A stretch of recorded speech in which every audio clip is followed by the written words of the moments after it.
We move on to our final question from this paper, and it is of the form of a question that often gets complained about when it makes its way into exams, which actually means it's very, very likely to come up in an exam.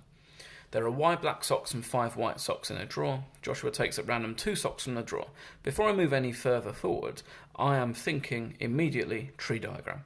The probability that Joshua takes 1 white sock and 1 black sock is 6 over 11. Show this. Now, if you want to show something, you cannot assume that it's true and just sub numbers in, which I saw happen a number of times. You need to get to this result using the information above only. Otherwise, all you're doing is chucking random numbers in, and actually a lot of you end up doing part B in the part A box. So I said I'm thinking tree diagram, so let's go with that. So I can either take a black sock or a white sock, and then same thing again, black or white, black or white. Now in total there are Y plus 5 socks, black plus white. So my probabilities are going to be out of Y plus 5 on my first choice. And of those, Y of those socks are black, and 5 of those socks are white. For my second choice, I've taken a sock out, so in total, I'm going to have Y plus 4 socks in each case. Y plus 4, Y plus 4, Y plus 4. Now, you don't really need to draw this whole thing out if you don't want to, but it just helps me explain it a little bit better. On this top branch, I took a black out, so I've now got Y subtract 1 black, but I've still got 5 white. On this branch, I took a white out, so I've still got Y black, but I've only got 4 white socks. And then we know the probability of 1 white and 1 black, probability of 1 white and 1 black sock is 6 over 11. Now there are 2 ways to get 1 white and 1 black. I could go black white, or I could go white black. So that's going to be the probability of black white and the probability of white black. And because I'm doing one or the other, I add them together. Multiply along the branches, add up the possible outcomes. So the probability of a black and then a white is Y over Y plus 5 multiplied by 5 over Y plus 4. The probability of a white and a black is 5 over Y plus 5 multiplied by Y over Y plus 4. And that's equal to 6 over 11. Now the eagle-eyed amongst you hopefully will spot that my numerator here is going to be 5y, my denominator is going to be y plus 4, y plus 5, and that's going to be exactly the same, 5y over y plus 4, y plus 5, here. So I just have 2 lots of, because I'm adding them together, 5y over y plus 4, y plus 5 is 6 over 11. I need to rearrange this. Eventually I want to be in a quadratic that's equal to 0. So I'm going to multiply by 2, that's going to be 10y, and I'm going to multiply by 11. So I've got 10y times 11, and I'm going to multiply by my denominator here, y plus 4, y plus 5. To get 6, remember I multiplied by 11, y plus 4, y plus 5.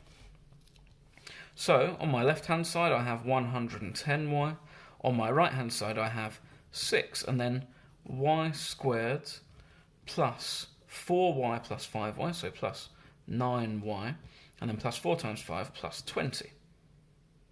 Now when I look, I see I've got a 3y squared in what I'm trying to show, and this could give me a 6y squared, so I'm going to divide everything by 2.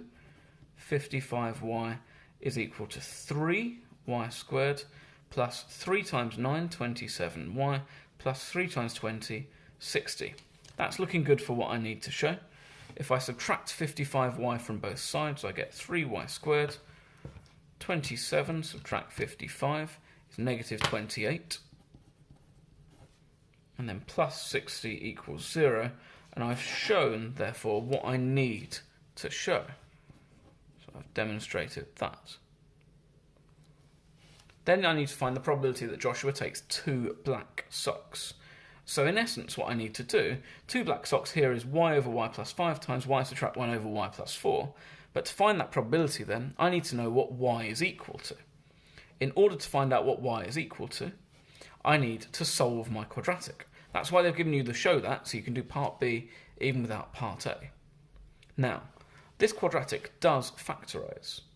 But let's imagine we couldn't see that. So we just have 3y squared subtract 28y plus 60 is equal to 0. We have a calculator paper, so we could always set up our quadratic equation.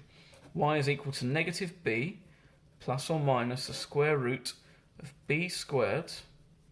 That's a negative 28. When it's squared, that won't matter. Subtract 4ac, 4 times 3 times 60, all over 2a, 2 times 3 is 6. So I can type that into my calculator. I have 28 plus the square root, and then of negative 28 squared, make sure you're putting that in brackets, and then subtract 4 times 3 times 60, all divided by 6.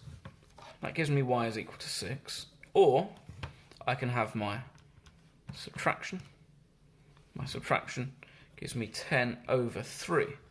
Now y is the number of black socks, so y must be an integer, or a whole number.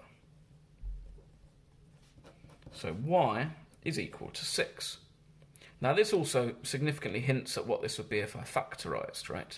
This tells me it's going to be y subtract 6 and 3y subtract 10 equals 0. So I could have factorised as well.